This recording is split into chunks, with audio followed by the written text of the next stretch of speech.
Dan siapapun yang sudah berkhianat kepada Nuh, berarti sudah tidak menggunakan lagi kapal pemberian Tuhan untuk menuju puncak kesadarannya.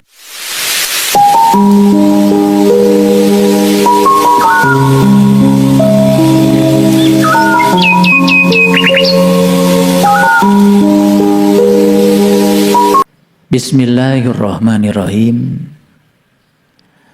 Assalamualaikum warahmatullahi wabarakatuh. Bismillah, alhamdulillah, wa syukrillah ala ni'matillah. La haula wa la quwata illa billah. Asyhadu an la ilaha illallah wahdahu la syarikalah. Wa asyhadu anna Muhammadan abduhu wa rasuluh sallallahu alaihi wasallam la nabiyya ba'da. Subhanaka la ilma lana illa ma 'allamtana innaka antal alimul hakim.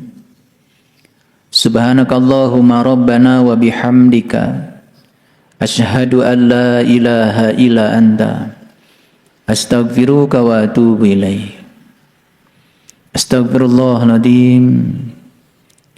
Astaghfirullahaladzim.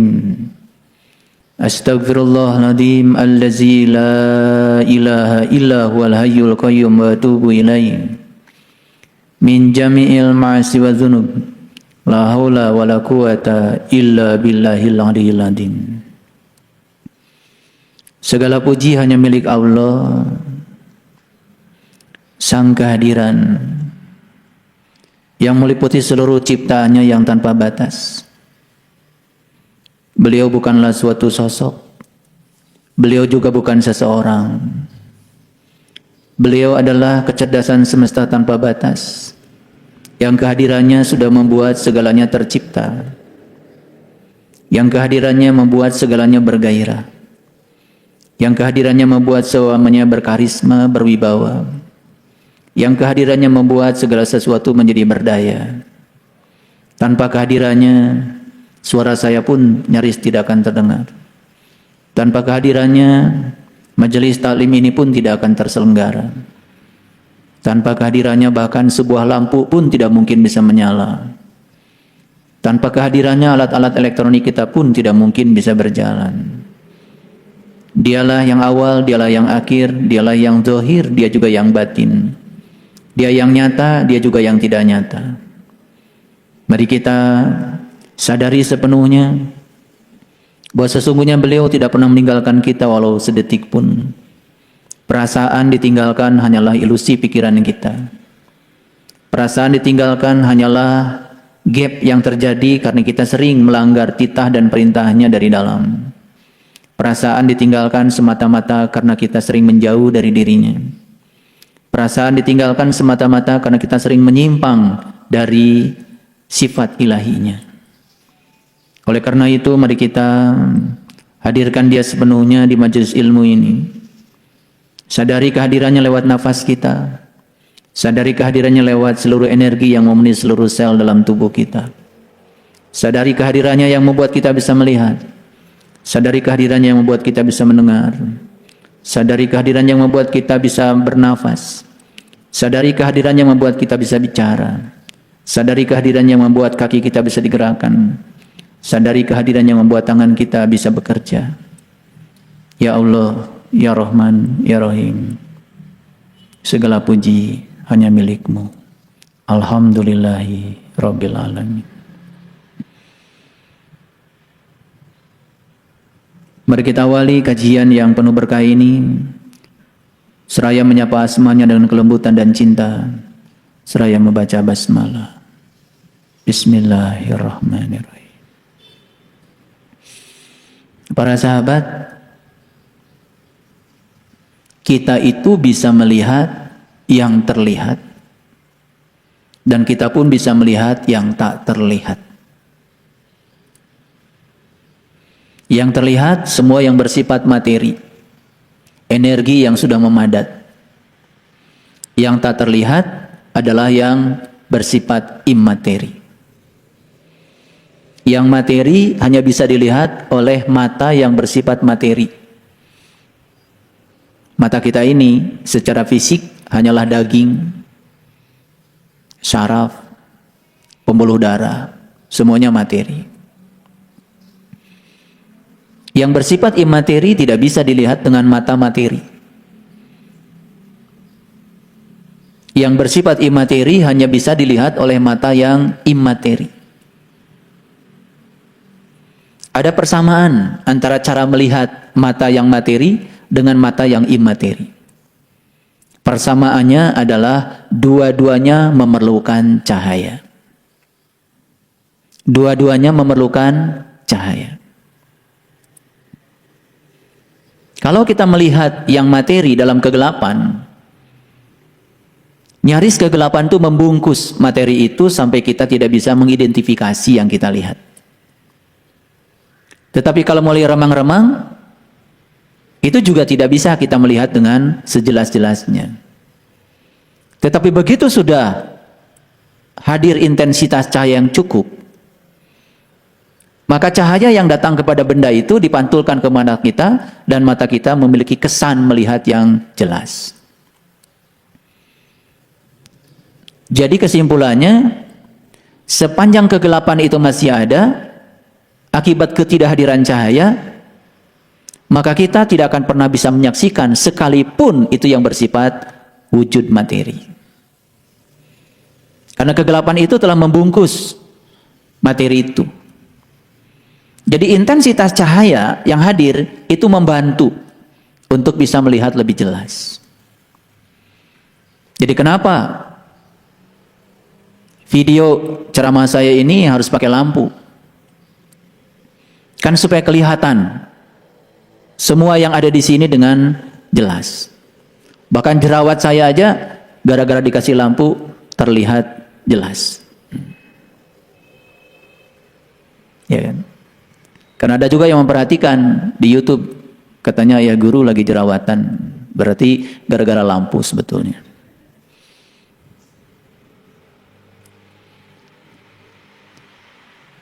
Yang bersifat imateri juga memerlukan cahaya. Dan cahayanya berasal dari matahari ruhani. Dan matahari ruhani itu sampainya kepada kita, itu tergantung kepada kabut-kabut yang kita ciptakan. Dan kabut itu berasal dari pikiran.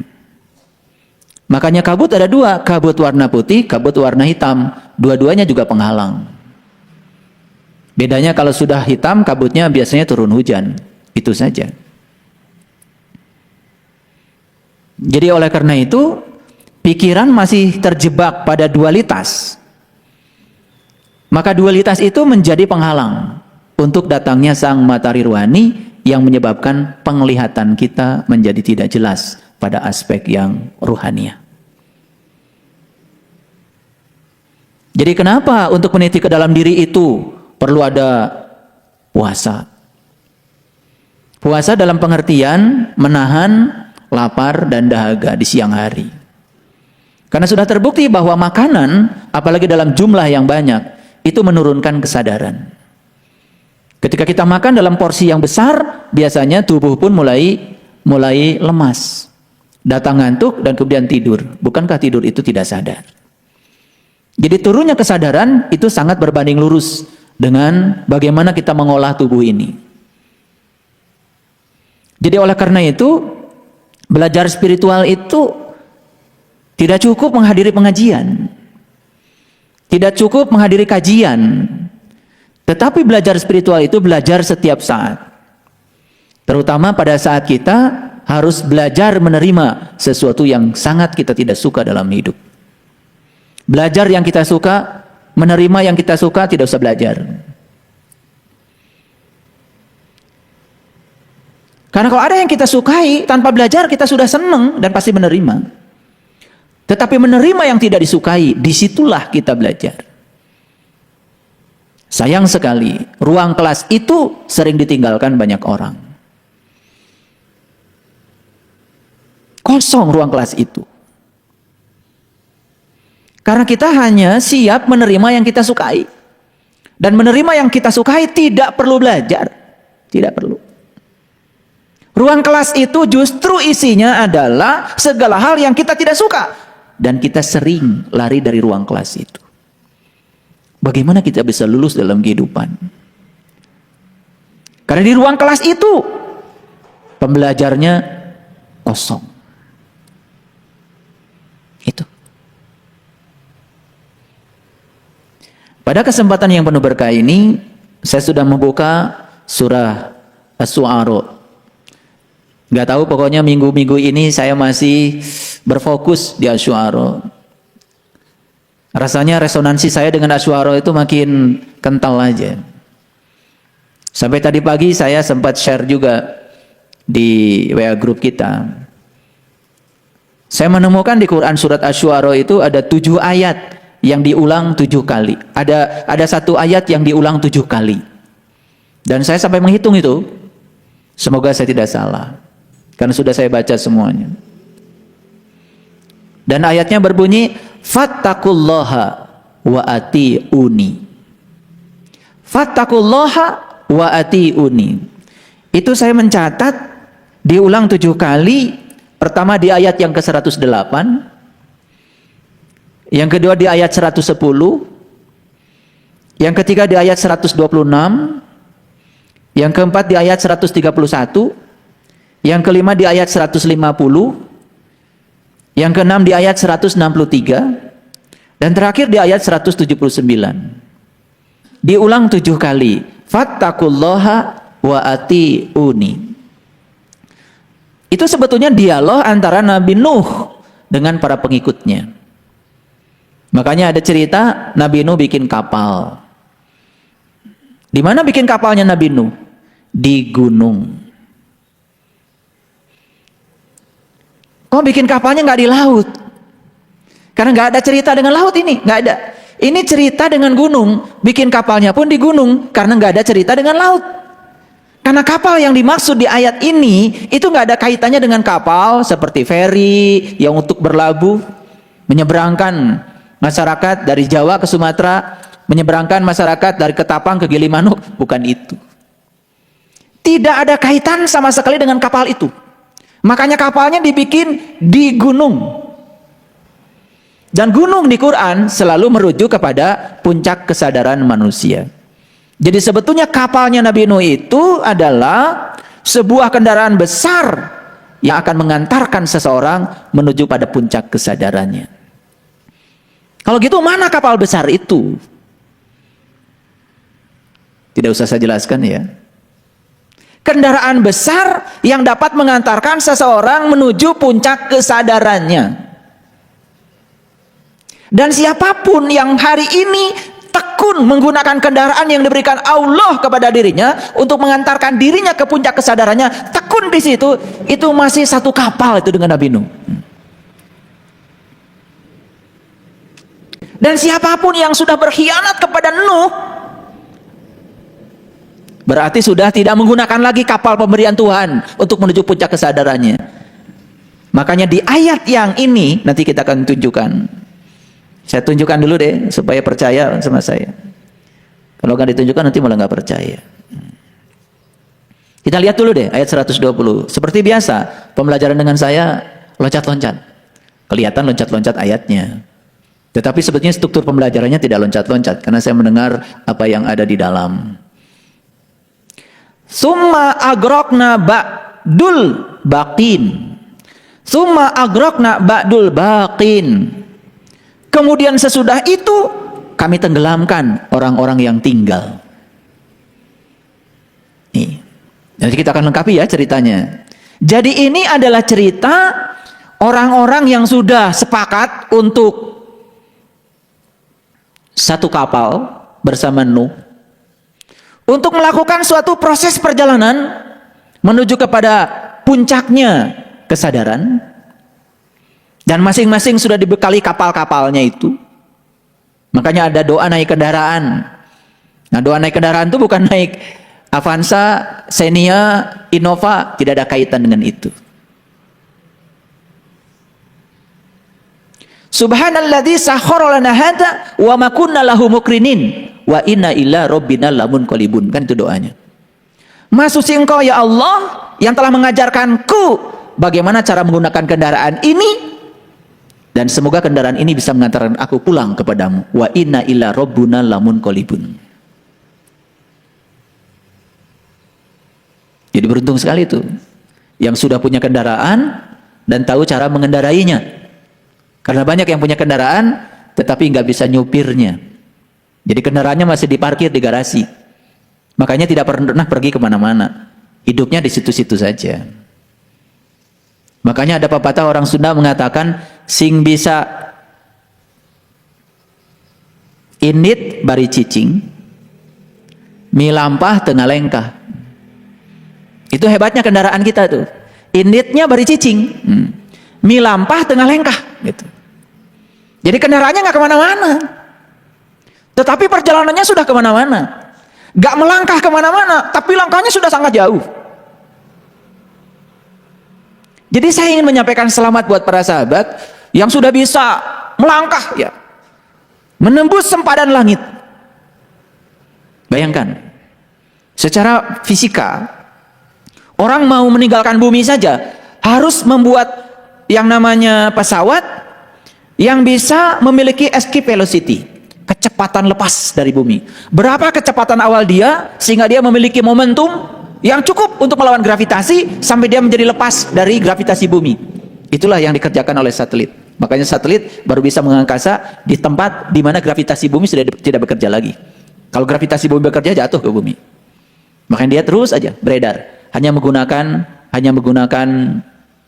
energi yang sedikit.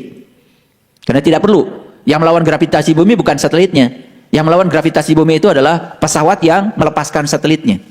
Namanya apa? Roket. Roket kan begini, meninggalkan bumi. Tapi setelah di sana, kemudian lepas, ya selesai. Makanya di angkasa ini banyak sekali sebetulnya sampah-sampah angkasa. Sampah-sampah satelit yang sudah tidak berguna lagi.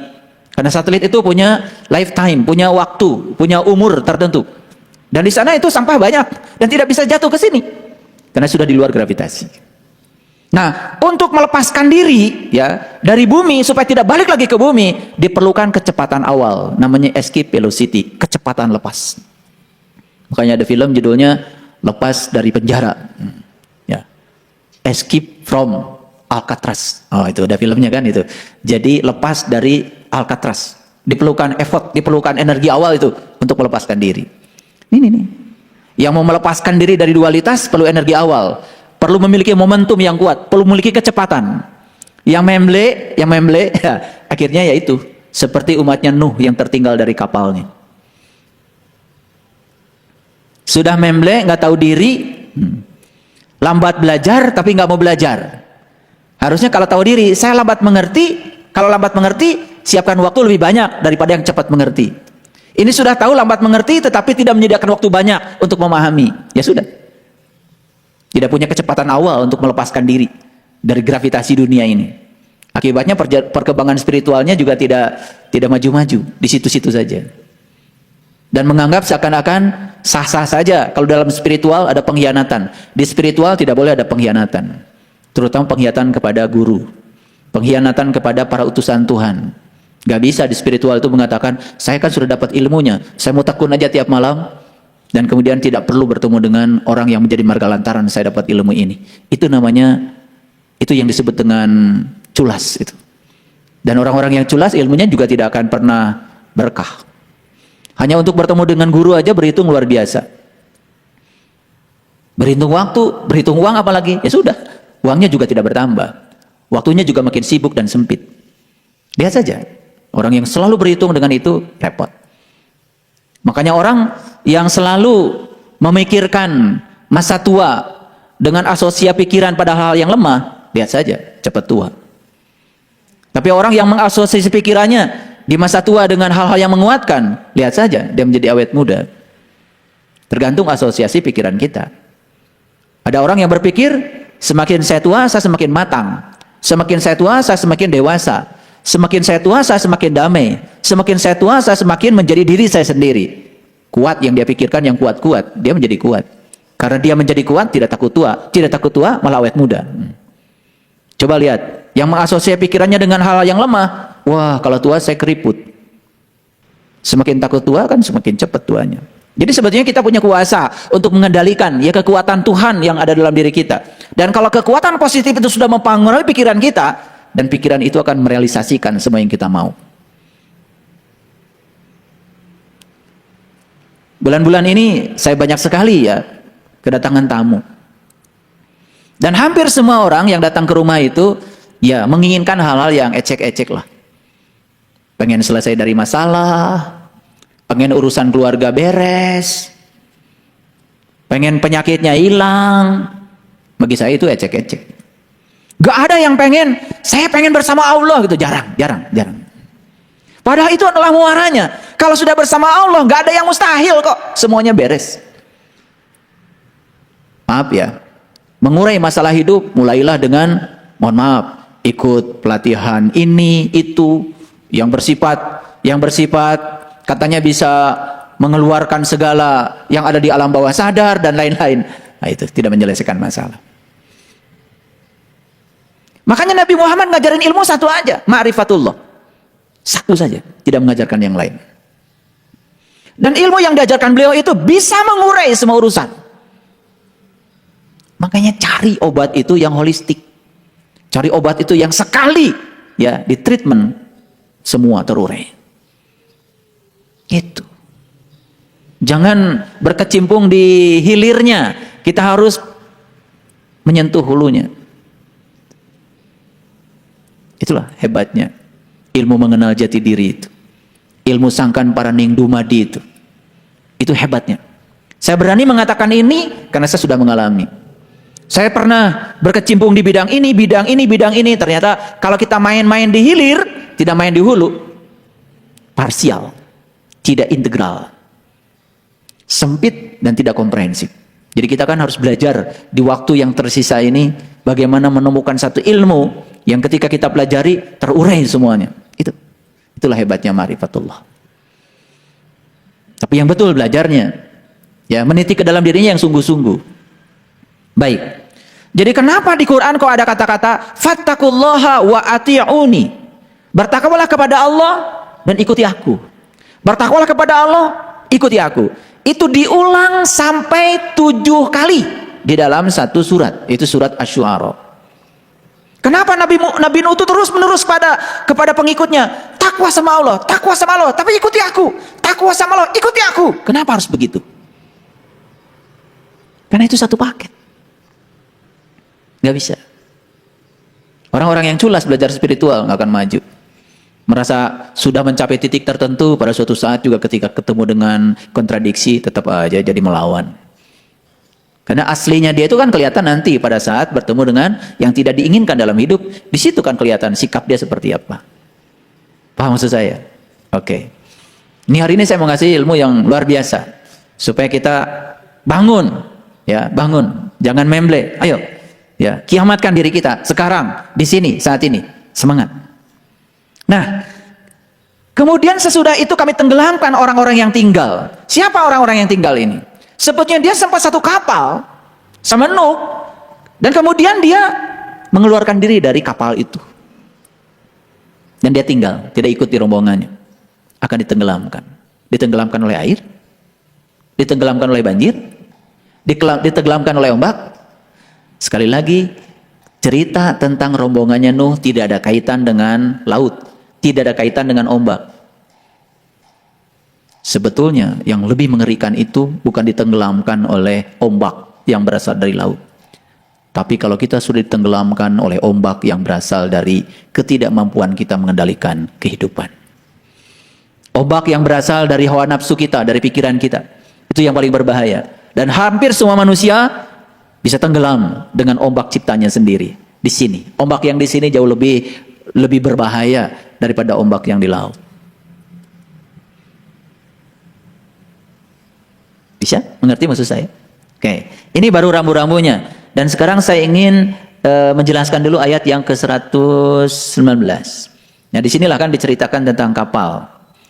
Ya, fa'anjaynahu wa ma ma'ahu ya fil fulkil mashhun. Maka kami selamatkan Nuh, ya, dan orang-orang yang besertanya. Fa'anjaynahu wa ma ma'ahu. Jadi yang diselamatkan bukan hanya Nuh. Yang diselamatkan Nuh bersama orang-orang yang mengikutinya. Wa ma'ahu, ma'a itu bersama, ya. Filkul fil masyun, ya, yang berada di dalam kapal yang penuh dengan muatan itu. Jadi itu yang diselamatkan. Ada dua ya, Nuh dan orang-orang yang bersama Nuh. Ya terserah mau satu kapal atau tidak. Ini bukan iklan. Mau satu kapal atau tidak. Mau keluar dari kapal ya silakan, itu pilihan. Pilihan. Pesan saya cuma satu. Ya. Kalau seseorang itu mendapatkan guru baru dan menjelekkan guru lamanya, sudah dipastikan guru baru yang didapat ini nanti setahun 2 tahun juga akan dijelekan lagi. Itu karma. Begitu dia berfokus pada keburukan seorang guru, dia juga akan berfokus pada keburukan guru berikutnya. Karena fokusnya bukan pada kebaikannya. Padahal kebaikan dan keburukan itu kan hanya penilaian kita saja. Dua-duanya adalah sisi-sisi kebenaran. Gitu. Makanya kenapa kita diajarkan Allahumma sholli ala Sayyidina Muhammad wa ala Ali Muhammad.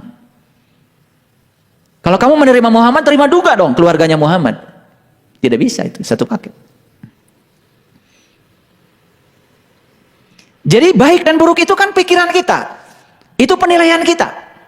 Dan kita selalu mengikuti baik dan buruk berdasarkan pikiran kita. Kita sedang mengikuti diri palsu kita, bukan mengikuti diri kita yang sebenarnya. Padahal dua-duanya sisi-sisi kebenaran. Kenapa saya harus bicara ini? Karena belajar spiritual itu banyak sekali hambatannya. Banyak sekali. Hambatan yang paling besar adalah hambatan yang diciptakan oleh pikiran kita sendiri. Makanya miliki kesadaran yang tinggi supaya tidak dihasut oleh pikiran. Kemarin di kajian khusus saya jelaskan 8 metode pikiran menghasut kesadaran. Semoga para sahabat dengar ya, rekamannya ada. Cuman tidak di-upload di YouTube. Nah, sekarang pertanyaannya, kenapa ya? Saya perlu menjelaskan ini. Karena saya melihat dan menyaksikan dengan mata kepala saya sendiri, ya, orang-orang yang dalam perjalanan spiritualnya itu culas. Nih, culas. Pinter kodek kalau bahasa Inggrisnya. Dia kira dengan fatakulloha cukup. Nggak cukup. Wa ati'uni. Rumi, sekelas Rumi ketika ditanya, kalau ini gurumu, ini Tuhanmu, siapa yang akan kau sembah lebih awal? Rumi mengatakan, aku sembah guruku. Baru aku sembah Tuhanku. Loh, bisa begitu? Karena aku bisa mengenal Tuhanku lewat guruku. Sampai di dalam hadis dikatakan, malam yahmadinnas lam yahmadillah. Yang tidak berterima kasih pada manusia yang menjadi marga lantaran dia sampai kepada Tuhan, sama saja dia tidak berterima kasih pada Tuhan. Jadi saya hanya mengingatkan bahwa spiritualitas tidak mengenal culas. Spiritualitas tidak mengenal pinter kodek. Gak bisa. Spiritualitas harus total. Baik. Para sahabat, saya akan berikan beberapa trik saja. Trik ini trik ya, berdasarkan pengalaman. Supaya kita memiliki kemampuan memantaskan diri. Memantaskan diri. Trik yang pertama. Coba sekarang bisa nggak dalam waktu 2 menit aja tuliskan 10 hal yang para sahabat miliki sekarang dan membuat para sahabat senang. Sebut aja bahagialah, nggak apa-apa. Silakan, 2 menit. Sebutkan saja 10 hal yang diberikan Allah kepada para sahabat yang membuat para sahabat sekarang bahagia. 10 aja. 2 menit, coba.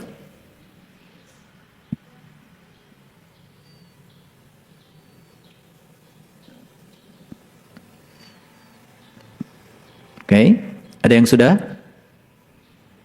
Ada yang sudah? Yang sudah saya panggil ke depan, biar kesorot nanti sama kamera. Silakan yang sudah acungkan tangan. Yang sudah acungkan tangan. 10 saja. 10 hal yang diberikan Allah, yo, yang membuat para sahabat bahagia. Yang sekarang benar-benar dimiliki. Sudah? Ya, coba Kang Firman maju ke depan. Sini. Biar disorot sama Kang Hari. Oke. 10 hal Apa saja yang dimiliki Kang Firman sekarang dan Kang Firman merasa bahagia dengan yang dimiliki itu? Satu, istri. Oke. Anak? Ibu? Oh, luar biasa masih ada ibu. Nenek? Adik-adik? Sahabat? Guru? Oh, luar biasa. Cuman bisa menyebutkan 7. Oke, bagus. Ya, tepuk tangan dulu. Ya, 7. Keren. Ya. Dan kalau kita lihat yang disampaikan Kang Firman tadi itu semuanya itu lebih berfokus kepada manusia kan. Jadi tadi istri, anak, adik, sahabat, keren banget. Itu yang membuat Kang Firman bahagia. Oke, ada yang lain? Silakan, Bang Nofri. Barangkali berbeda versinya, silakan maju ke depan. Bisa menyebut berapa? Saya minta cuma 10 kok. Yang dimiliki sekarang dan membuat kita bahagia.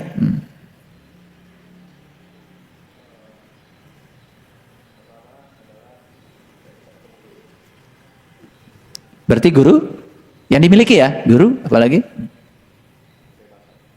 Kebebasan, oke, itu kebebasan. Kebahagiaan, keluarga, oke. Rekan-rekan, oke. Oh, luar biasa ya. Padahal banyak yang diberikan Allah, tetapi kita disuruh menyebutkan 10 aja ternyata susah. Betul? Oke. Terima kasih Bang Nurfi, tepuk tangan. Satu orang lagi deh, saya ingin perempuan. Barangkali perempuan punya sudut pandang yang berbeda. Ada yang mau mencoba? Ya, Bunda Neneng silakan. Maju dulu. Nih, kita mau praktek hari ini. Ini kaitannya dengan surat Asy-Syu'ara, keren banget. Silakan, Bunda. 10. Udah punya 10? Berapa menit tadi perlu menuliskan yang 10? Cukup 2 menit? 1 menit? Oke. Makin cepat berarti menulis yang 10, itu rasa syukurnya makin dalam. Kalau lambat menuliskan 10 aja, ini ada hubungan rasa syukur nih. Ini mau dicek nih, mau dicek. Silakan. 10 ya? Apa? Oke, guru. Ilmu. Tenang. Bahagia. Keluarga, sahabat. Oke. Tepuk tangan buat Bunda Neneng. Oke, keren ya. Punya tubuh? Bisa berjalan? Bisa bekerja? Bisa bicara? Bisa mendengar? Bisa melihat? Bisa merasa? Bisa mengunyah? Punya gigi? Punya usus? Punya jantung? Lupa ya. Padahal saya cuma minta 10 saja. Betul nggak? Punya rambut? Keren kan? Lupa ya. Nah, ini sebetulnya indikator pertama bahwa sebetulnya kita ini tidak menyadari apa yang sudah diberikan Tuhan. Itulah yang membuat setiap orang selalu merengek-rengek kepada Tuhan minta diberi. Karena dia tidak bisa memerinci apa saja yang sudah diberikan Tuhan. Gimana kalau saya dalam 5 menit minta 100? Padahal saya cuma minta 10 saja. Oke, nggak apa-apa. Nggak ada yang salah di sini, nggak ada yang benar, nggak ada yang salah, nggak apa-apa. Tapi ini adalah indikasi bahwa sebetulnya kita ini sering merasa seakan-akan Tuhan itu memberi sedikit. Padahal yang Tuhan berikan kepada kita luar biasa. Ada nggak yang berani mengatakan masalah? Orang-orang yang membenci saya, orang-orang yang memusuhi saya. Berani nggak mengatakan itu berkah-berkah Allah juga yang ada di saya hari ini? Apalagi kalau itu. Padahal semua hal yang diberikan Allah kepada kita itu adalah berkah yang luar biasa. Anak-anak dengan segala karakteristiknya. Oke. Pasangan hidup yang berbeda sekali dengan saya. Berkah? Berkah. Kalau terlalu banyak samanya nggak berkah. Oke. Jadi sebetulnya satu pesan saya, cobalah belajar berterima kasih lebih banyak pada Tuhan untuk semua hal yang sudah kita miliki. Dan ketika kita bisa memerinci apa saja yang sudah diberikan Tuhan pada saya, kita akan kaget karena ternyata yang diberikan Tuhan pada saya itu luar biasa. Segala sesuatu baru terasa adanya biasanya kalau sudah tidak ada. Kita bisa melihat, menganggap biasa. Baru terasa bisa melihat itu adanya kalau kita suatu saat mungkin ditakdirkan tidak bisa melihat. Oke? Jadi pesan saya yang pertama, berterima kasihlah pada Tuhan untuk semua hal yang sudah beliau berikan. Nanti di rumah coba ambil jam, set timer, dalam 5 menit bisa menuliskan berapa banyak hal yang sudah diberikan Tuhan padamu. Lalu fokuslah pada yang sudah diberikan itu. Dan kita akan mengalami rasa syukur yang sangat dalam, luar biasa. Jadi ciri manusia yang berkesadaran itu adalah rasa terima kasihnya luar biasa. Itu latihan yang pertama. Siap latihan itu? Latihan kecil-kecil aja. Dan itu akan membuat kita nanti bahagia luar biasa. Dan selama ini kita terlalu berfokus pada yang tidak ada. Sekarang belajar berfokus pada yang ada di depan kita. Dan benar-benar sebut saya dalam tanda kutip kita miliki. Padahal sebenarnya tidak bisa dimiliki, bukan? Nanti 5 menit bisa menuliskan berapa. Nanti minggu depan bawa tulisannya ke saya. Dan betul-betul ya harus jujur pada diri sendiri ya. Dalam 5 menit. Jangan sampai ini 1000 ternyata 5 jam. 5 menit. Saya minta cuma 5 menit bisa menuliskan berapa. Ya. Tetapi syaratnya di luar yang saya sudah sebutkan tadi. Nggak boleh diulang. Yang sudah disebutkan tadi nggak boleh ada lagi. Minggu depan dikumpulkan ya, Kang Dadan. Oleh karena itu, para sahabat, ya, kalau suasana hati kita kadang-kadang sering galau, kita sering mudah jatuh pada kesedihan, kadang-kadang mudah terjelembab pada stres, tegang gitu ya, mengalami kehampaan, pesan saya, perbanyak aktivitas fisik. Makanya kenapa saya tiap pagi selalu membangunkan Bang Nofri supaya olahraga. Yang lain saya belum berani, saya baru bersama Bang Nofri aja. Karena saya merasakan aktivitas fisik itu, ya pagi-pagi itu keren ya. Saya bersihkan kolam, bukan sekedar ngasih makan, saya bersihkan kolam, turun ke bawah gitu, bersihkan kolam. Ternyata ada sensasi yang luar biasa itu. Saya melihat kolam itu bahagia ketika, ikan itu bahagia ketika kolamnya bersih. Dan ketika kita masih makan, kasih makan itu, dia itu penuh sukacita itu. Beda kalau airnya kotor. Maka saya tidak mau membiarkan dia terlalu lama dalam air yang kotor. Saya turun sendiri. Di rumah itu saya nyapu, saya cuci mobil, saya apa. Dan hampir saya tidak pernah menyuruh. Jadi kalau orang di rumah ngikut saya, alhamdulillah. Berarti dia ingin berbuat baik buat dirinya sendiri. Dan saya di rumah boleh ditanya sama istri dan anak saya, hampir nggak pernah nyuruh. Saya setrika baju sendiri kok. Karena saya syukuri, saya punya tangan ini. Saya syukuri bisa nyetrika rapi. Dan saya puas, karena setrikaan hasil saya rapi, sesuai dengan maunya saya. Disetrikain orang kadang masih bengkok-bengkok, ininya apa? Kerahnya gitu. Ini nih saya kasih tahu, perbanyak aktivitas fisik. Jadi kalau galau tuh karena terlalu banyak diem. Apalagi nonton TV berjam-jam, udah nggak usah. Aktivitas fisik apa saja, ya. Saya gosok-gosok, ini kalau besok mau BMK atau mau banyak tamu di rumah, itu yang kosokin WC buat kalian tuh saya loh. Biar putra-putra saya datang ke rumah tuh bahagia, WC-nya bersih. Saya bereskan sabun, kaleng-kaleng yang kosong saya buang. Anak-anak di rumah kaleng kosong pun nggak ada yang buang kalau bukan saya yang buang. Nggak berani buang kaleng kosong. Oke? Jadi yang kedua latihannya apa? Kalau stres, galau, perbanyak aktivitas fisik. Apa saja? Nih, para sahabat. Ada yang suka meremehkan sarapan pagi? Sarapan pagi? Nah. Pesan saya yang ketiga, khusus untuk jamaah Batul Yakin. Sarapan pagi, penting.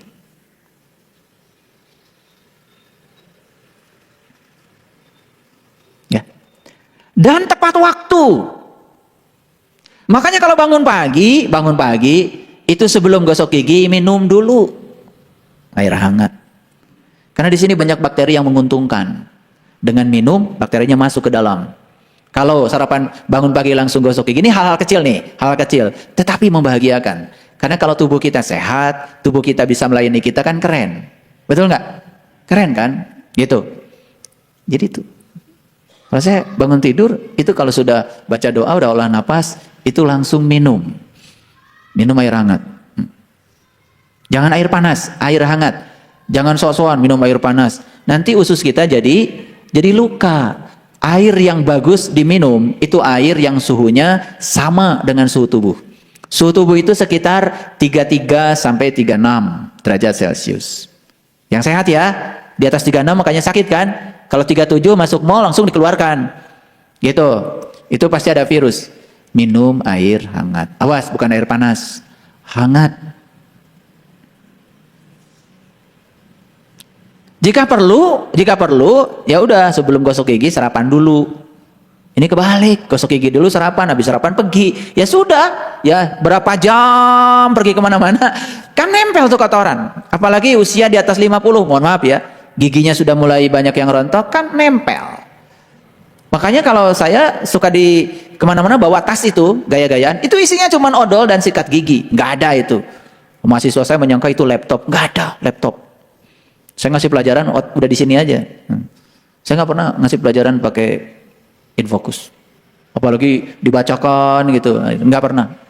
Makanya banyak dosen yang nggak jadi ngajar kan listrik mati. Karena ilmunya di infocus, bukan di sini. Nggak ada saya ke kampus nggak pernah bawa laptop. Makanya mahasiswa tahu, kalau isi tas saya itu cuman odol dan sikat gigi, itu aja. Itu, kan kebalik-balik. Sarapan pagi nggak sikat gigi lagi kan? Ah udah nempel kan? Ya giginya jadi nggak sehat ya. Ya akhirnya bau mulut kan nggak segar. Kenapa sarapan pagi penting? Satu, breakfast like a king. Breakfast itu energi kan? Energi itu kemampuan melakukan usaha. Jadi kalau nggak sarapan pagi ya penyakitnya banyak. Betul nggak? Iya, ada kan bahasa Inggrisnya tuh salatri. Itu. Salatri itu kan akibat dari perut kosong tapi udah kerja kan? Udah keringetan. Dan sarapan pagi juga harus bagus urutannya. Buah dulu, sarapan pagi nasi goreng dulu. Udah mampet. Karena kalau buah di atas, nasi di bawah, ya sudah buah itu jadi busuk kan, tidak diserap oleh usus. Kan sayang, buah kan mahal. Ya toh? Nah, karena sarapan itu bukan sekedar energi, tetapi kecerdasan seseorang menurut riset ya, itu meningkat drastis kalau dia sarapan pagi. Jadi kalau mau ngaji dengan saya harus cerdas ya. Udah sarapan belum? Jadi jangan ngandelin dikasih sarapan di sini, belum tentu kalau di sini. Dan sarapan pagi itu membuat kinerja kita pasti lebih bagus. Melakukan apapun, nyapu, ngepel, kalau sudah sarapan, nah biasanya lupa. Udah nyapu, udah pel, itu gerubuk dan waduh belum sarapan. Itu nggak bagus. Jadi jangan belajar spiritual itu mengabaikan hal-hal yang semacam ini. Jadi saya perlu bicara ini tentang ini. Baru berapa tuh? 3 kan? Berterima kasih kepada Allah atas pemberiannya. Rinci jika perlu. Yang kedua, aktivitas fisik yang banyak. Makanya kenapa saya bikin rumah 3 lantai? Ya, saya itu sehari bisa sampai 20 kali loh naik lantai 3. 20 kali. Makanya lutut saya sehat. Iya, giliran ke Jelekong banyak sekali ya. Baru diajak jalan sedikit aja ke tanah kita itu yang sudah ngos-ngosan itu. Padahal cuma segitu. Itu. Oke. Yang keempat, penting. Ini penting banget. Meningkatkan harga diri. Ini penunjang spiritual loh. Jangan dianggap sepele. Meningkatkan harga diri.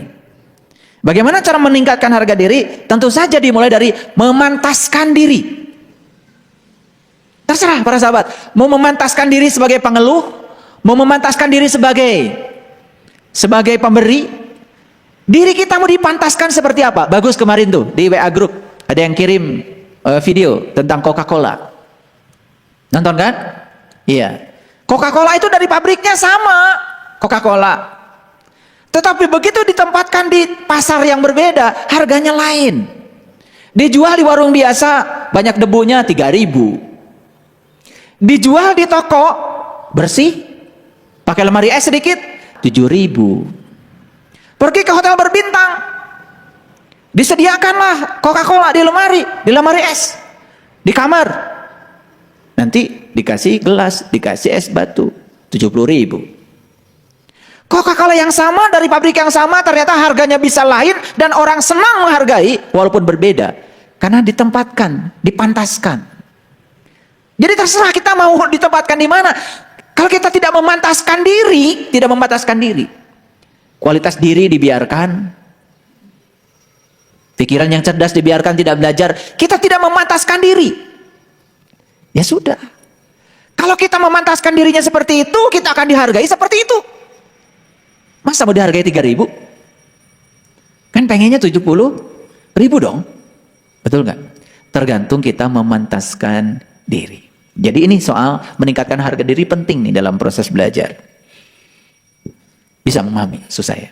Ini sebelum kita masuk ke Asy-Syu'ara yang kelima. Para sahabat pasti punya uang kan? Tiap bulan pastilah punya uang.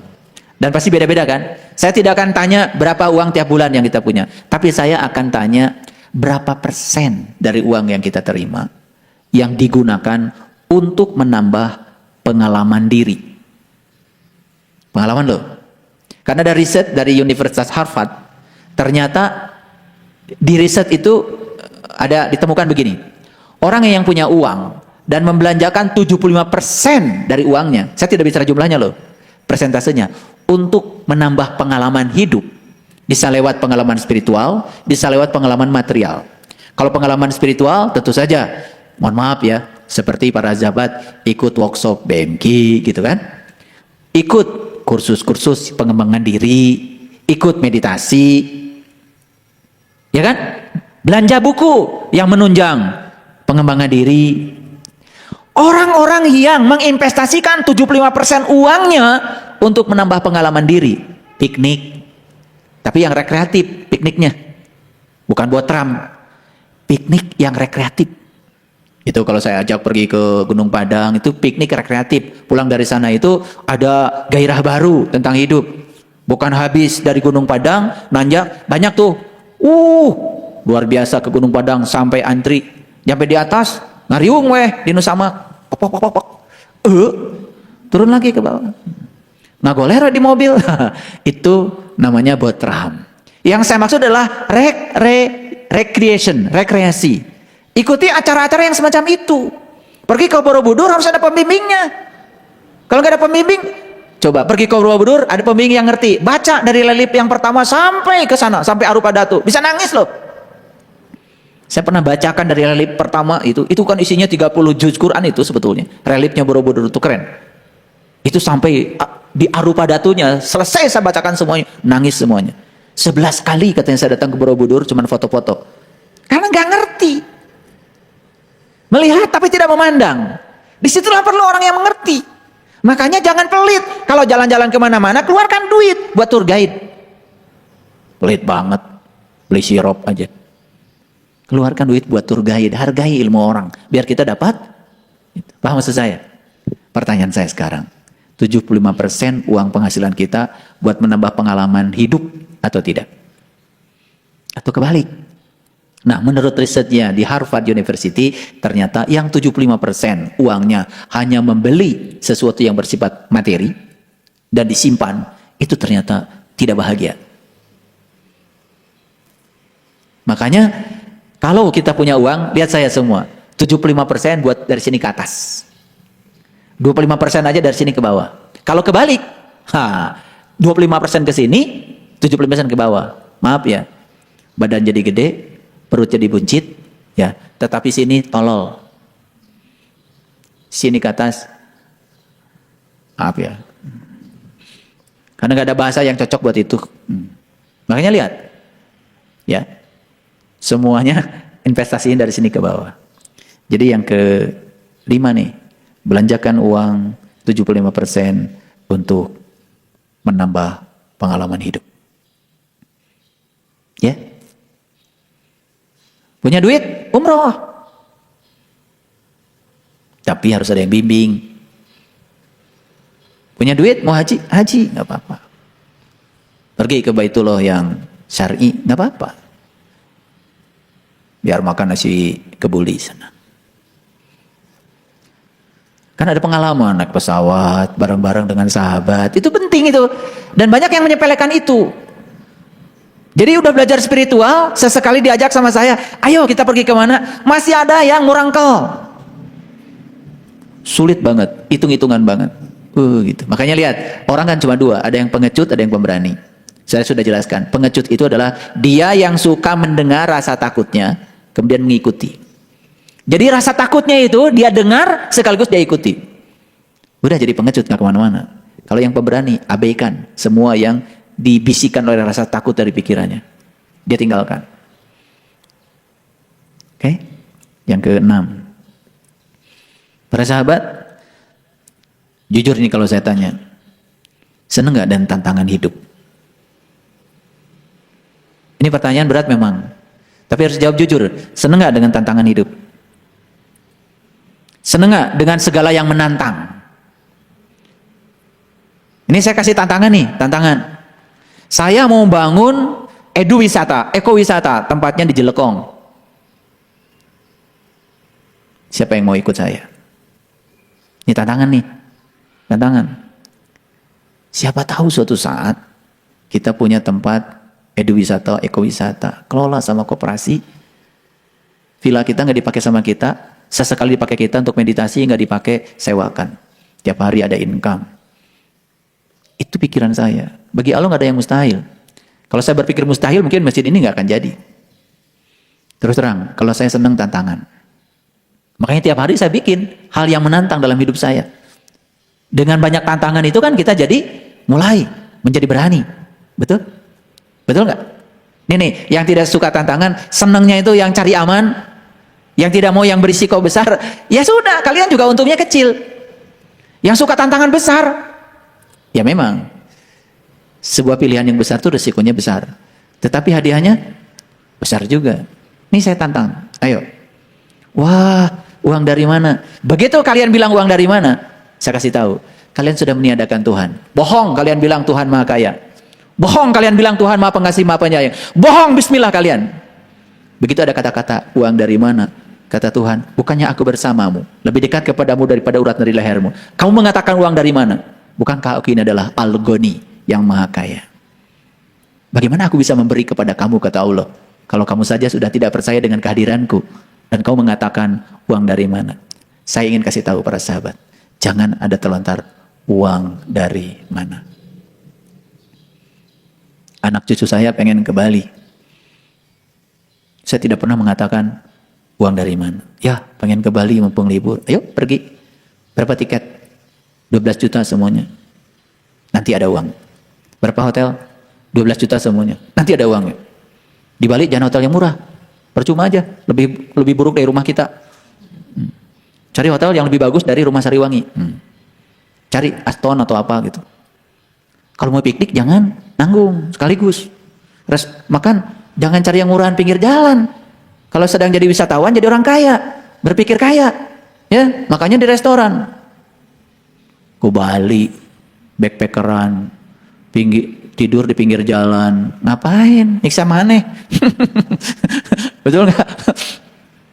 Total berapa? Ya 40 juta ya cukup, udah ntar juga ada uangnya.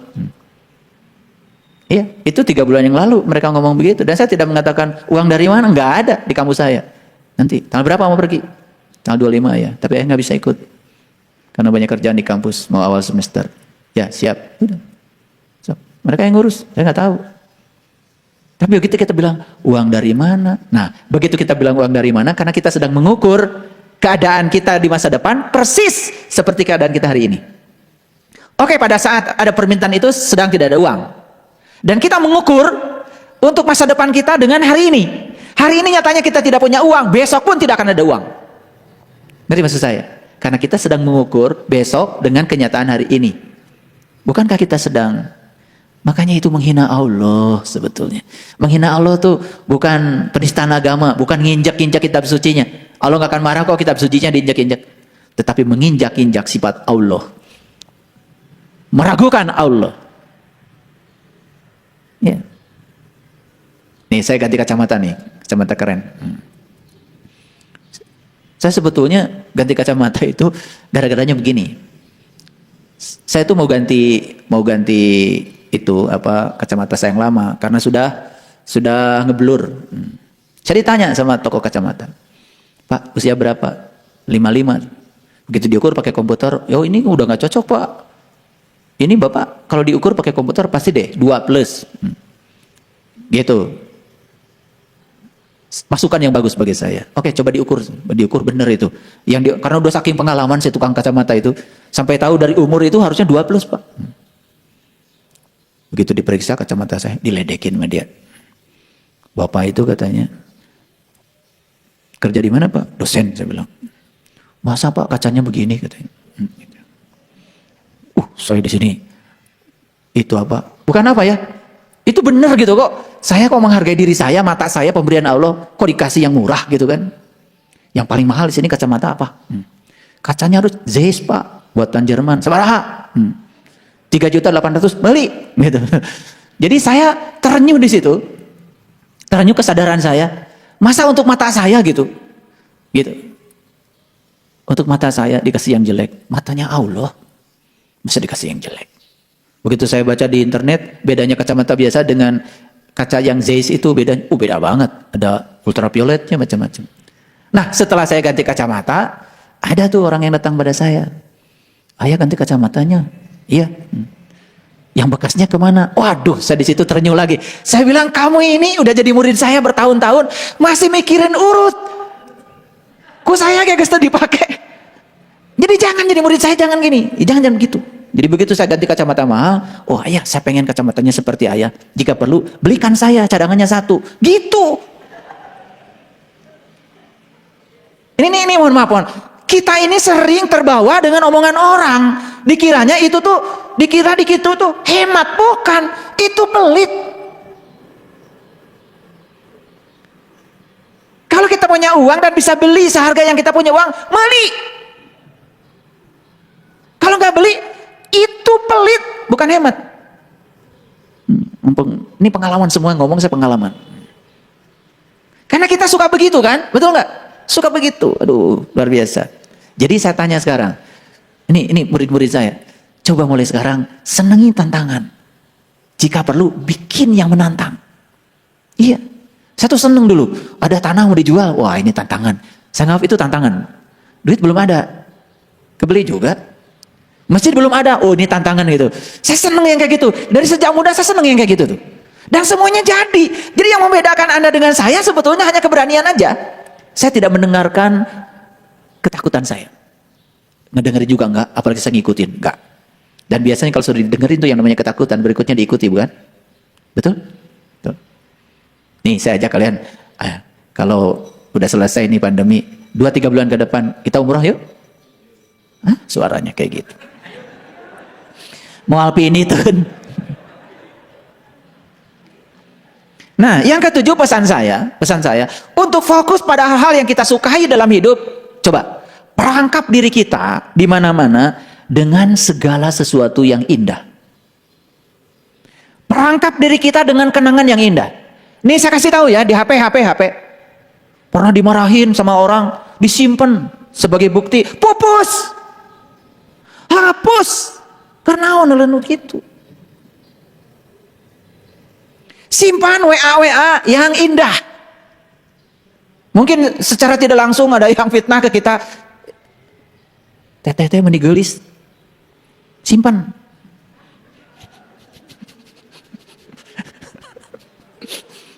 Simpan. Fitnah kan itu. Itu kasep.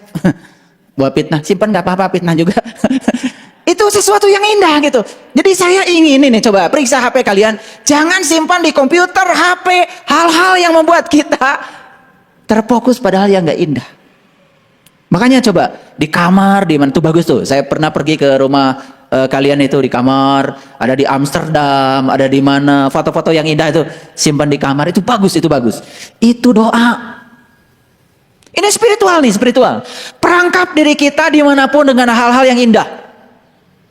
Perangkap. Foto-foto yang indah, gitu, yang indah. Ya. Berantem direkam. Apain sih kalian itu? Ada yang berantem direkam. Buat apa? Udah gitu didengerin lagi. Kemarin kamu mengatakan ini, diulang lagi setahun yang akan datang, diulang 5 tahun yang akan datang. Doa itu. Pernah cekcok? Nggak apa-apa. Jangan direkam. Foto-foto yang indah. Di lemari es, simpanlah makanan yang kita suka. Isi HP, coba HP nanti periksa. Kalian tuh jangan-jangan nyimpen rekaman berantem. Ini loh bukti waktu kamu ngata-ngatain saya. Aduh, yang gitu aja. Kenaon tuh. Meja kita di rumah. Coba, yang menyenangkan aja. Itu doa. Jangan nyimpan barang-barang yang pernah terlibat barang itu pada situasi yang tidak menyenangkan. Ya. Pernah, mohon maaf, mungkin pasangan hidup kita mukul pakai apa gitu, tongkat, sampai tongkatnya di laminating. Jangan. Oke, ini penting nih, penting. Ini pembiasaan ya. Yang ke-8. Coba, nih, ini penting nih. Yang belum bisa menyapa, yang belum bisa berkata baik kepada orang lain, mulai hari ini murid-murid saya, yang belum bisa menyapa, berkata baik pada orang lain, cing diusahakeun ti ayeuna mah. Ya. Pertama lempar dulu senyum, setelah itu menyapa. Nanti kalau perlu, ini saya mau kumpulkan, cuma takut tersinggung. Yang belum bisa senyum nanti mau saya kasih pelatihan. Udah mengaji di Sebatul Yakin, katanya kesadaran tinggi, aduh eta, senyum aja belum bisa. Ini nih, pokoknya mulai hari ini di pesan saya, senyum, menyapa, berkata yang baik. Menyapalah, menyapa. Apa kabar? Gitu. Kenapa saya setiap pagi menyapa kalian, selamat pagi, kadang-kadang juga dari sekian ratus, memang kalian tuh lebih sibuk dari saya. Sekian ratus itu di WA, saya ngitung Isbatul Yakin 1 tuh 247 loh. Eta deui. Isbatul Yakin 2 itu 247, udah mau habis. Sampai saya bilang ke Bang Nopri, bikin Isbatul Yakin 3, nggak muat. Untuk yang BMK yang akan datang nggak bisa muat lagi. Saya menyapa selamat pagi, itu menyepelekan. Yang jawab selamat pagi, saya bisa hitung tuh persentasenya. Dan jangan dikira loh saya, di situ saya, apa yang salah dengan pelajaran yang saya berikan ini? Kayaknya saya harus bikin video ceramah kayak gini sekarang. Sengaja nih dibuat ceramah. Belajar. Kalau ada yang bilang assalamualaikum, jawab atuh, cicing wae. Gak bagus itu, silent gak bagus. Kita tahu-tahu kanker, kanker payudara, kanker lagi dompetnya. Kanker lagi ke kantongnya. Oh repot itu ya. Ini nih saya kasih tahu. Riset membuktikan bahwa orang yang diam gitu, sampai WA pun gak mau ngejawab, itu penyakit. Jadi saya tidak melihat gairah ya, di grup WA itu gak melihat gairah gitu. Dikasih artikel, udah saya nulis panjang-panjang. Saya bukan mau dihargai, cuman pengen tahu aja responnya. Kalaupun ada terima kasih itu juga ngopi. Kelihatan tuh yang ngopi itu, kelihatan. Burem itu wajahnya itu. Kalau yang suka ngopi itu. Jadi ini peringatan dari saya. Coba menyapa itu di WA, menyapa di email, menyapa di apa-apa, itu penting. Gitu. Ngerti maksud saya? Ini spiritual nih. Spiritual itu bukan masuk kamar, meniti ke dalam diri, bukan itu aja. Ya, itu mata ketinggali. Saya bicara yang kelihatan nih sekarang. Gitu. Jadi nyapa aja. Mohon maaf nih, duduk aja udah belajar spiritual dengan saya. Bang Nopri masih pengen dekatan dengan Teh Vicky. Sekali-kali Teh Vicky dengan siapa kek? Bang Nopri dengan siapa? Biar obrolannya bervariasi.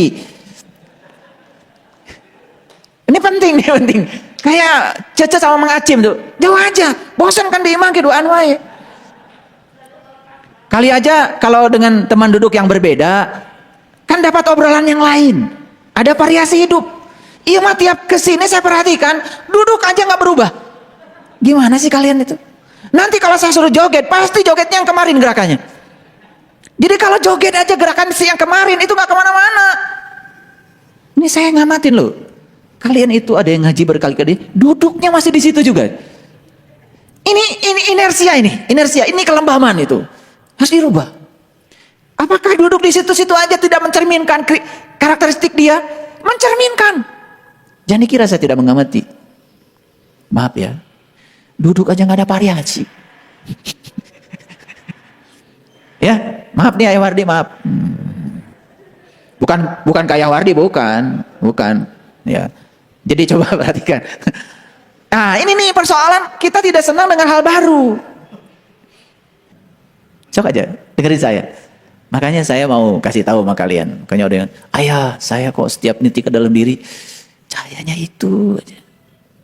Saya amati, oh diuk oke di nyawa. Jadi itu ada korelasi sebetulnya. Jadi saya nggak perlu ngejawab. Maka dijawab sekaligus di sini. Ceramahnya sekaligus. Nih saya kasih tahu. Yang kedua, yang ke-9, ini baru 9 ini spiritual ya. Ini. Saya lihat di depan itu, jangan dikira. Saya suka perhatikan tuh sepatu kalian tuh, sandal kalian itu.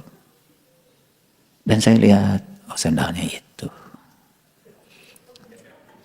Saya tahu tuh, sifat orangnya udah kebaca itu dari sandalnya. Itu sandal udah jelek, masih dipakai. Ada riset dari Universitas Harvard. Harvard itu nomor 1 loh di dunia. Ini risetnya pakai Harvard loh. Bukan bohong nih. Riset tentang sepatu. Ternyata orang-orang yang sepatunya jelek, biasanya wajahnya murung. Atau dari kumaha beli sepatu halus. Hari jalan-jalan ke toko bermerek, jika begitu lihat sepatu mahal, langsung mahal. Atau mau beli. Nih habis ini kalian coba jalan. Mau kemana deh? Mau ke PVJ, mau kemana jalan? Laporkan minggu depan sama saya. Ningali naon di ditu. Apa respon kalian ketika lihat sepatu mahal? Begitu responnya, mahal. Mau bisa pakai seumur-umur tak? Tapi kalau kita rubah pikiran kita, pasti kebeli. Pasti kebeli.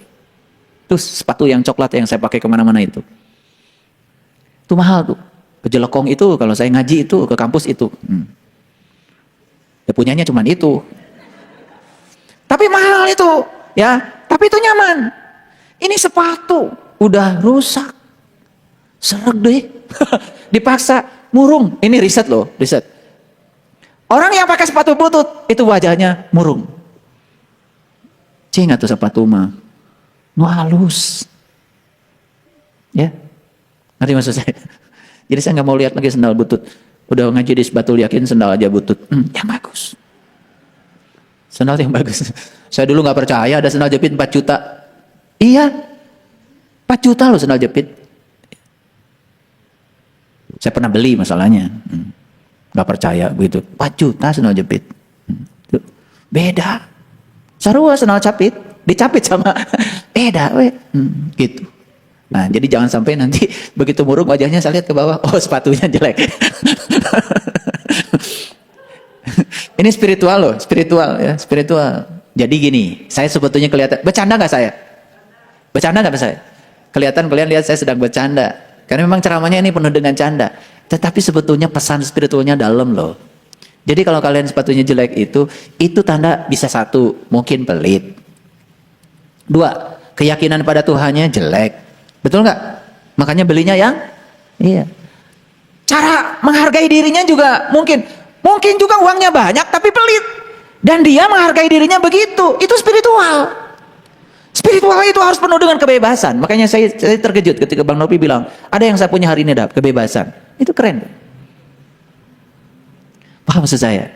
Jangan menganggap saya bercanda. Sebetulnya ini dalam. Ini hakikat. Cuman saya kasih contoh-contoh yang sederhana. Karena selama ini mungkin kalian menganggap, masa spiritual dihubungkan dengan sepatu butut? Gimana kalau saya nggak beli ke sepatu? Pembelaan. Ketika beli sepatu berarti keyakinan kita pada Allahnya salah. Kan kalau dirunut ke sana, dari sepatu itu jadi ketemu kesadarannya. Awas loh, dari sepatu tuh ketemu kesadarannya di mana? Ngerti maksud saya? Nih. Jadi jangan menganggap, kok ayah guru hari ini ceramahnya jadi dangkal banget. Memang saya ngajak yang dangkal. Tetapi sebetulnya kalau diurut ke sana, itu cerminan pribadi kita. 10. Jaga postur tubuh, ini penting. Bukan berarti saya, bukan berarti saya, bukan. Jaga postur tubuh. Ini udah belajar spiritual. Kalau jalan tuh yang tegak. Ini sila salah, duduk salah, itu cerminan. Aja terus yang tegak. Makanya sila tuh kayak gini, biar pinggang kita. Postur tubuh yang dimaksud oleh saya bukan sekedar apa itu bentuk tubuh, tapi postur yang saya maksud itu kalau jalan yang bagus. Sampai sekarang itu orang-orang spiritual khusus belajar namanya RBA, rahasia belajar berjalan alami. Sampai ada bukunya segini tuh, ada yang ngarang RBA itu, rahasia berjalan alami. Jadi cara berjalan yang bagus ternyata menyehatkan. Jadi kalau jalan itu yang tegap, yang gagah, sudut pandangnya bagus ke depan. Kan ada yang jalan nunduk terus, secara psikologis itu kelihatan tuh. Orangnya menjadi tertutup, tidak terbuka, itu kelihatan loh dari cara jalan.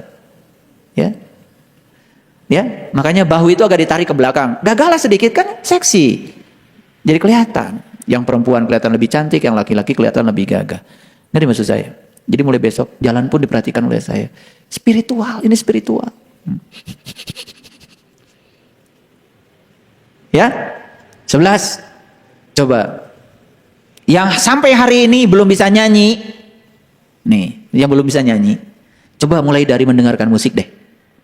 Karena mendengar musik merangsang kita untuk bernyanyi. Jadi kalau di mobil nyanyi-nyanyi itu bagus. Bagus banget. Di mobil cicing. Apa sih? Kayak di kuburan. Nyanyi gitu. Makanya setel yang keras-keras yang kita suka, endorfinnya muncul, serotoninnya muncul, kan mobil pribadi. Kecuali kalau naik bis bawa speaker dangdut carekan batur atau di mobil sendiri enggak apa-apa. Kan udah ditakdirkan Allah punya mobil sendiri. Itu radio. Ada tuh teman saya nyetelnya aja belum tahu. Punya mobil udah bertahun-tahun, itu mijit itu, menghidupkan itu di mobil, gak tahu. Saya mikir gimana ini? Udah berapa tahun kau punya mobil?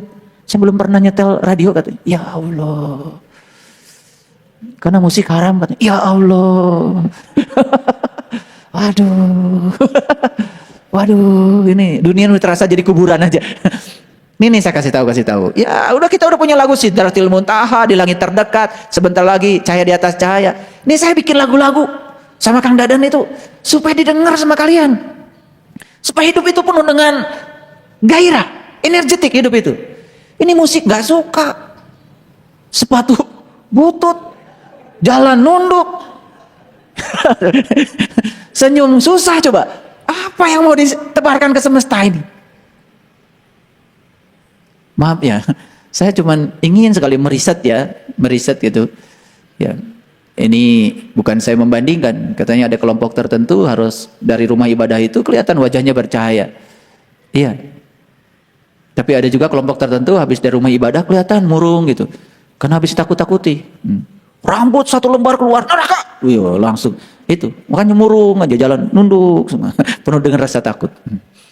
Dan kajian-kajian yang semacam itu tuh menurut saya udahlah. Yang menimbulkan adrenalin berlebihan itu ya tinggalkan. Ya, tinggalkan. Apalagi nggak ada rasa humor sama sekali. Terlalu serius, keseriusan itu penyakit. Ini malah masuk asy'ariyahnya belum masuk ya. Tapi nggak apa-apa, nanti saya pungkas terakhir dengan itu. Ngerti maksud saya? Musik. Kalau dengerin musik, pengen nyanyi, jangan ditahan. Abi mah da suantana awon, nggak apa-apa. Awon gak ya soraan kene. nyanyi. Ya, cecelewengan di kamar mandi, nggak apa-apa, nggak haram. Ya, siapa tahu habis di kamar mandi itu jadi wajahnya penuh dengan gairah. Ya. Tong pikasih lah, gaduh banget ya. Nah, apa yang kita makan itu juga menentukan spiritual, para sahabat. Bukan sekedar makan tepat waktu. Menjaga kadar glukosa supaya gula darah kita stabil. Hindari tepung dan gula. Kan di mana-mana kan sekarang makanan tuh tepung. Terutama mohon maaf ya, para sahabat yang senang goreng-gorengan itu kan tepung, gula.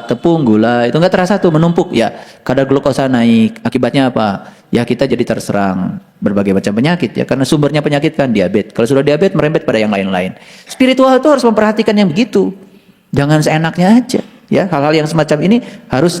Variasi makanan penting. Makanan sehat kadang-kadang tidak enak. Karena makanan enak ya tidak sehat. Gitu ya. Gitu. Saya mohon maaf ya, saya punya banyak teman di usia di bawah saya. Kemarin baru meninggal satu. Maaf ya, saya bukan merendahkan. Tiap hari itu beli nasi bungkus. Di kantor tuh beli nasi bungkus. Dan saya pernah, nasi porsinya begitu, bumbunya banyak. Itu tiap hari itu. Ya. Ada teman seangkatan saya perempuan, pinter banget. Tiap hari gitu. Jadi duduk di kantor lama-lama nyuruh pegawai, saya lihat nasi bungkus lagi. Dan nasi bungkusnya dari restoran yang sama. Itu kemarin meninggal ini saya sebulan ini kehilangan 2 teman saya.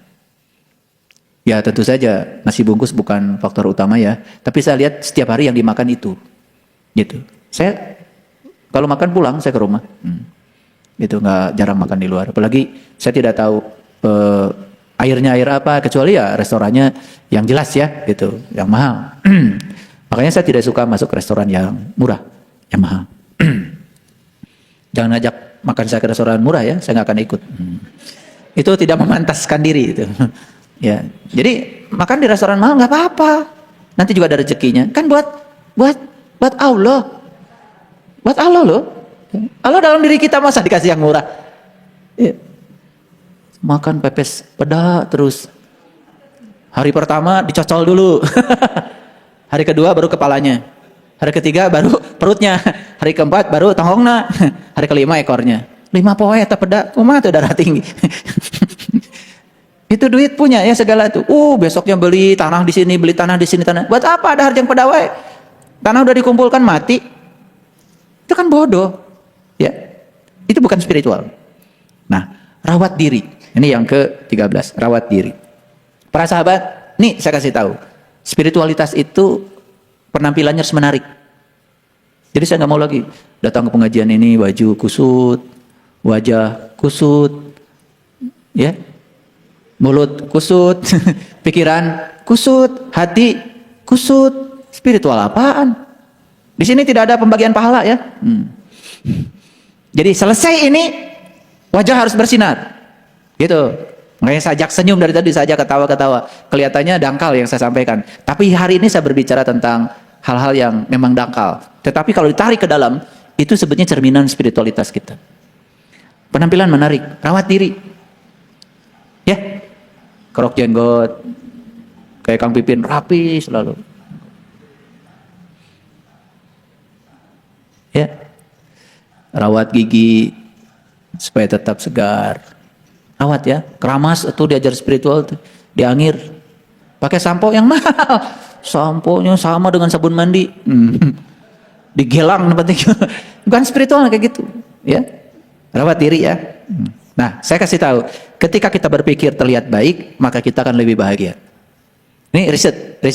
Ketika kita melihat diri kita itu terlihat lebih baik, kita tuh lebih bahagia. Dan itu unsur-unsur yang saya bicarakan itu penunjang untuk kebahagiaan. Rawat diri ya. Mau ngaji tampil modis, enggak apa-apa. Bagus. Dan yang ke-14, jangan ragu kepada Allah.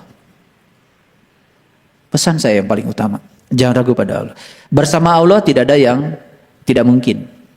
Masa Allah berulang kali mengatakan wa huwa ma'akum aina ma kuntum wa huwa ma'akum aina. Aku bersamamu dimanapun kamu berada. Aku bersamamu di mana. Masa pesan itu tidak sampai di kita? Masa bersama Allah kita masih ragu? Saya masih melihat ya, mohon maaf. Saya masih melihat ya di putra-putra saya. Yang masih ada keraguan, ketakutan, kecemasan itu. Masih ada. Saya masih melihat. Kalian gak cerita, tapi saya lihat itu ada. Ini soal tauhid, kebersamaan dengan Allah. Bersama. Ya. Dan yang terakhir, kembangkan selera humor. Ini spiritual loh. Humor itu sangat suci. Tertawa itu suci. Makanya tertawa itu membuat ruangan penuh sukacita. Betul nggak? Dan tertawa itu menyebar. Tertawa itu menular. Tertawa itu menular. Ada orang tertawa, walaupun kita nggak ngerti dia sedang mentertawakan apa, kita pengen ketawa, betul nggak? Tertawa itu menular. Makanya waktu di Gunung Padang saya ajak meditasi tertawa. Begitu satu orang tertawa, semua jadi tertawa. Sebetulnya kalian tuh pengen tertawa, cuman tertahan. Tertawa itu menular. Ya, udah mari kita ramaikan rumah kita dengan tertawa. Oh, keren banget. Baik, saya akan, apa hubungannya dengan ini? Oke, para sahabat, kita lihat. Kaum Nuh telah mendustakan para rasul. Siapa kaum Nuh? Kaum loh. Jadi kaum Nuh itu berarti dia pernah berguru dong sama Nuh. Berarti dia pernah bersama Nuh? Pernah. Tapi dalam perjalanannya dia mendustakan. Yang didustakan adalah Nuh sendiri. Ya. Nah, nih saya kasih tahu. Kenapa hari ini saya cerita hal-hal yang semacam ini? Ini supaya kita melihat segala sesuatu dalam hidup itu komprehensif. Spiritual itu komprehensif. Ya. Kadang-kadang saya suka bergurau. Kadang-kadang saya suka memecah kebuntuan dalam sebuah acara atau apa. Ada juga yang masih terikat pada ilmu-ilmu syariat di masa lalu, kemudian berhenti belajar dengan saya cuma karena saya bergurau. Masa perlu saya jelaskan? Spiritualitas itu luas, ya. Humor itu suci, humor itu luar biasa, humor itu penuh sukacita. Lihat Gus Dur, bapak bangsa kita. Di mana-mana Gus Dur itu membuat suasana menjadi tertawa terbahak-bahak dan santai saja. Ketika Gus Dur ditanya, Gus, kenapa katanya kalau di Islam itu setiap pidato selalu saja, mari kita panjatkan puji dan syukur. Apa jawaban Gus Dur? Karena puji dan syukur tidak bisa memanjat. Jadi harus dipanjatkan. Kelihatan itu humor ya, tapi humor tingkat tinggi. Betul nggak? Ya. Betul itu. Tapi setelah Gus Dur bicara begitu sampai sekarang, pembukaan pidato masih seperti itu. Kecuali saya. Saya tidak pernah nggak kalian dengar saya, mari kita panjatkan, nggak pernah. Karena saya tahu kata Gus Dur, puji dan syukur tidak bisa memanjat. Makanya kalau saya langsung saja, segala puji hanya milik Allah. Kan itu bahasa Arabnya juga. Alhamdulillahi Rabbil Alamin. Sesuai dengan bahasa Arabnya. Nggak ada di Arab, mari kita panjatkan puji dan syukur, nggak ada. Yang ada tuh, Alhamdulillahi Rabbil Alamin. Segala puji milik Allah, Tuhan yang Maha Hadir. Kan gitu. Gitu kan? Jadi saya tinggal disesuaikan dengan. Cuma karena kita sering latah, ngikutin kata orang. Tapi saya cuma ingin menyampaikan pesan, Gus Dur itu selera humornya luar biasa. Ketika diundang ya ke satu tempat di Madura ceritanya, itu saya baca dari humornya Gus Dur. Beliau diundang dengan Menteri Riset waktu itu, A.S. Hikam. Jadi waktu itu ada orang Madura tanya ya sama Gus Dur. Pertanyaannya begini, Gus, katanya orang lain kan sudah nyampe di bulan. Kita orang Madura. Ya kenapa kita tidak sampai ke matahari saja? Gitu. Ya. Lalu dijelaskan sama A.S. Hikam. Bagaimana katanya bisa ke matahari? Tahu nggak? Suhu matahari itu 1.000.000 derajat Celcius. Serius tuh menghadapi orang Madura. Menteri Riset. Di sana terjadi reaksi nuklir, reaksi macam dijelaskan. Jadi sebelum kita nyampe di sana kita udah hancur, terbakar. Kata orang Madura, kita berangkat ke sananya malam hari aja.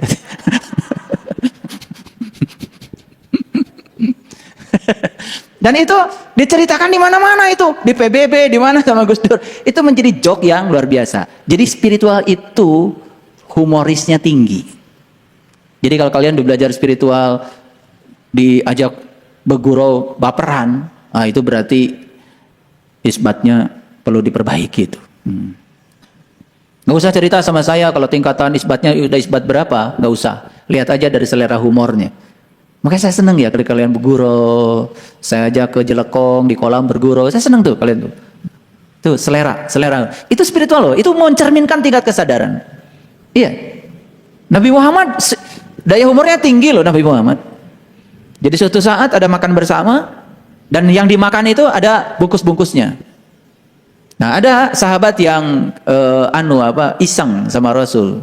Karena tahu kalau Rasul itu selera humornya tinggi. Jadi setiap makan yang ada bungkusnya, yang ada cangkangnya itu, cangkangnya digeserin tuh sama Rasul, di depannya Rasul. Kalau dia makannya paling banyak. Dan humornya tadinya mau mengatakan, lihat tuh Rasul makannya banyak karena bungkusnya juga banyak. Katanya sih dalam sejarah itu yang mengatakan itu Sayyidina Ali. Apa jawaban Rasul? Ini nilai humornya tinggi. Iya, karena Ali kan dimakan sama bungkusnya katanya. Kalau saya tidak dimakan.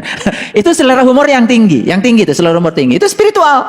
Dan itu kan terjadi gurauan yang luar biasa, tapi itu mencairkan suasana. tidak tersinggung. Jadi aneh kalau udah belajar spiritual tingkat tinggi tapi masih tersinggungan, baperan, ada yang salah.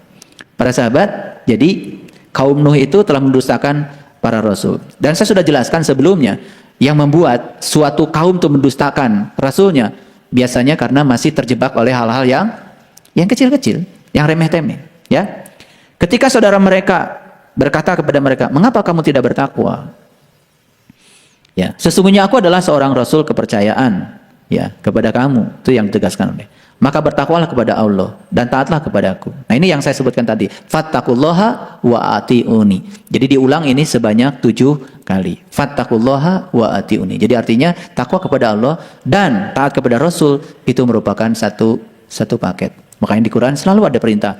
Ya, atiullah wa atiur Rasul, atiullah wa atiur Rasul. Fa in tanaza'tum fi syai'in farudduhu ilallahi wa Rasul. Jika kamu ada sesuatu, ada masalah, kembalikanlah pada Allah dan Rasulnya. Jadi dikembalikannya dua-duanya, kembalikan pada Allah dan Rasulnya. Gitu, ya. Nah, inilah yang saya tekankan dari tadi, ya. Fattaqullaha wa ati'uni. Jadi para sahabat, kemungkinan besar orang-orang yang di dalam perjalanan spiritual itu, ya saya perhatikan, ya mengalami proses keluar dari perahu dan kemudian tenggelam dalam pemikirannya sendiri, itu semata-mata biasanya diakibatkan oleh hal-hal yang remeh-temeh. Oleh karena itu kita harus paham itu. Barangkali itu yang bisa saya sampaikan hari ini. Semoga 15 tips hari ini yang saya sampaikan buat para sahabat semuanya, hadiah dari saya, itu bisa mulai hari ini dijelmakan dalam hidup, dan saya tidak mau melihat lagi ada sepatu butut di masjid ini. Terima kasih. Assalamualaikum warahmatullahi wabarakatuh.